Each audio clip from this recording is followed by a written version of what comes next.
son médico de familia, traballo aquí na área sanitaria de Vigo. Concretamente a min, antes de comezar esta crise, eu era aínda médico interno residente. Unha das implicacións que trouxo a crise sanitaria é que o Goberno Central decidiu prorrogar os contratos dos residentes de último ano que estábamos en proceso de especialización. Concretamente na Galiza fíxose unha encomenda legal para que tivésemos opción de exercer o traballo como médicos facultativos especialistas adxuntos coa remuneración e cos dereitos, ademais de coas responsabilidades de adxuntos que exerceríamos de outro xeito mantendo esa retribución de residentes. Entón, a día de hoxe, pois, eu pasei de médico residente a médico adxunto, médico de familia. Depois están todas as repercusións a nivel material, organizativo. Pois eu, no meu ámbito é o de atención primaria e previamente a isto, pois traballábamos certamente con axendas moi saturadas, vendo moitos doentes ao día e con moi pouco tempo para atender os problemas que nos formulaban. Agora, ao pedir a xente que fique en casa, a maior parte da atención que estamos desenvolvendo faise por vía telefónica.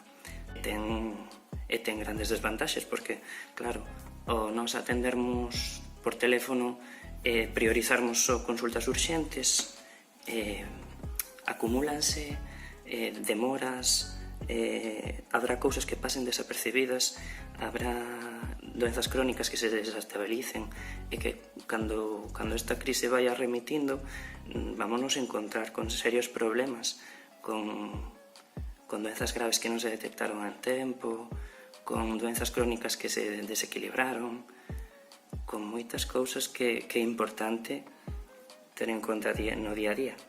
É unha situación bastante delicada. Estamos vendo tamén, facendo seguimento de persoas con probas solicitadas para COVID-19, con probas positivas para COVID-19 que están facendo o seu seguimento e o seu isolamento domiciliario, e iso facémolo por vía telefónica. Temos moita labor burocrática tamén en canto a prescripcións farmacéuticas e de baixas laborais. Estamos tendo serios problemas de abastecemento sobre todo de material de protección, de EPIs, equipos de protección individual, de máscaras cirúrxicas e máscaras FFP2 e 3 que prácticamente non temos. Estamos un pouco a expectativa de ver como evalúen esta situación, porque, claro, dependendo da evolución das cifras da crise epidemiolóxica, falo concretamente de min e das persoas que están na miña situación de adxuntos acabados de habilitar como especialistas, que estamos asignados temporalmente a determinados centros, pero que somos conscientes de que, segundo a evolución da crise e as necesidades do sistema sanitario, pois seremos movidos a onde o Servizo de Saúde nos diga, a outro centro, a un PAC para atender urxencias, ou eventualmente a algún dos hospitais, ou se a cousa evoluíse de determinado xeito, hipotéticamente a algún hospital de campaña. 11 anos de recortes na sanidade pública, centos de camas menos das que había, de camas hospitalarias menos das que había, menor acceso a material de protección, menos persoal do que debíamos e do que podíamos ter. Eu creo que todas as políticas que ao longo destes anos vimos denunciando foron minando a capacidade do sistema de saúde público para dar resposta a unha situación de crise epidemiolóxica. E isto é fundamental no sentido de como de preparadas estamos para poder enfrentar esta situación. Hai cousas que se están a facer ben e hai outras que non tan ben. Eu penso que as medidas de isolamento non se tomaron co tempo co que se debía tomar. É certo que isto tamén podemos caer nun certo vantaxismo de opinar con posterioridade do que se tiña que ter feito, non? Porque non é o mesmo enfrentar a crise desde o principio do que sabermos despois cos datos de evolución posterior o resultado. Se ven o que aconteceu na China, dábanos certas informacións e certa perspectiva para avaliar o que podía pasar aquí. Pero penso que ese isolamento non se fixo no tempo que debía terse feito.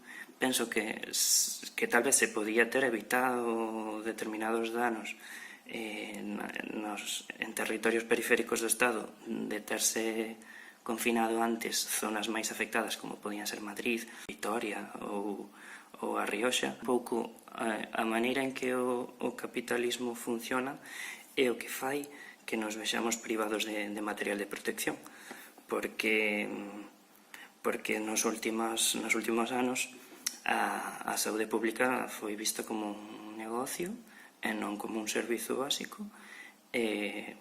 Recortouse de múltiples maneiras e favoreceuse a privatización do sistema por pezas, digamos, por servizos, e funcionouse cunha visión cada vez máis cortopracista, extraindo rentas do sistema para transferir aos oligopolios, de tal xeito que se permitiu descuidar o aspecto preventivo e o aspecto de protección, porque non eran cuestións prioritarias a curto prazo de cara a conseguir uns gaños que satisficesen esas expectativas do capital, non? Todo iso desembocou en que non estivésemos preparadas e en que teñamos que enfrentar situacións de risco no noso traballo sen as suficientes garantías de protección. E esa creo que é unha das principais reivindicacións que temos no sistema sanitario, tanto médicas como enfermeiras, como auxiliares, como xente da limpeza, como celadores. Non temos os medios de protección que deberíamos ter para enfrentar unha situación así. Vemos que hai milleiros de persoas que traballan no eido sanitario que están afectadas por esta infección, habendo cada vez máis casos de persoas que tras ese contagio acaban falecendo. E isto, coa protección adecuada, podría tal vez non evitarse por completo, pero si minimizarse. Está tamén a cuestión dos test e as probas do coronavirus, que é outra das grandes bazas propagandísticas dunha e doutra autoridade, e que creo que outro dos eidos nos que o persoal sanitario non está debidamente protegido, porque entre nós, quen non coñece casos de persoas que ben atenderon doentes posteriormente diagnosticados de coronavirus ou teñen compañeiros que deron positivo para o coronavirus e non se lles fan as probas ou díselles que fagan vida normal e traballen con normalidade e unha vez comezan a manifestar síntomas as probas demoranse días e días e días claro, isto non axuda á detección da doenza entre o persoal sanitario, non axuda á protección e o que sí que favorece é a diseminación entre o persoal sanitario, pero tamén cara aos doentes, non? Isto debilita tamén a capacidade de dar resposta por parte do sistema de saúde.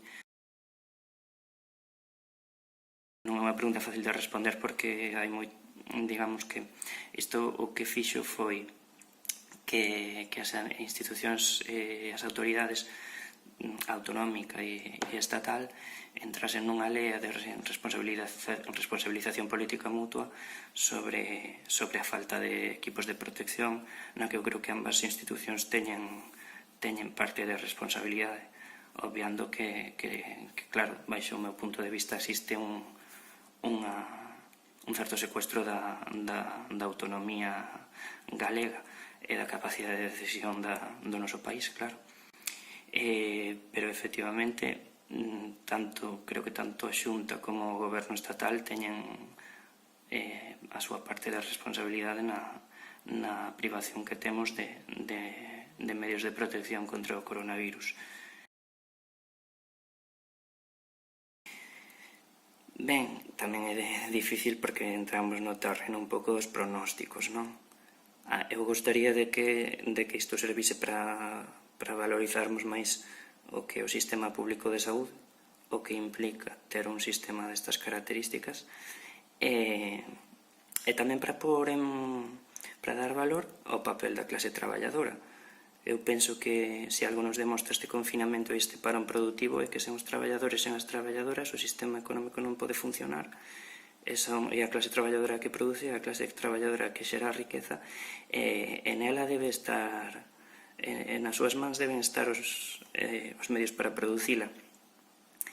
Eu penso que nesta crise non se priorizou a vida das persoas e da clase traballadora, estánse a priorizar os gaños, os lucros das empresas e da patronal, e iso é o que eu penso que cumpre que vexamos e que analicemos para que a clase traballadora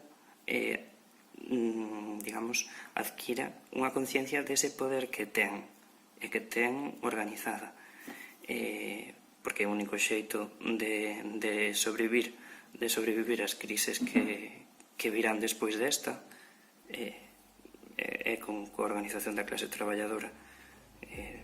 Sabemos que o capitalismo nos aboca a crises ambientais, a guerras e a unha depauperación, unha perda de nivel de vida a nivel masivo, e que só coa súa superación podemos evitar todos estes males.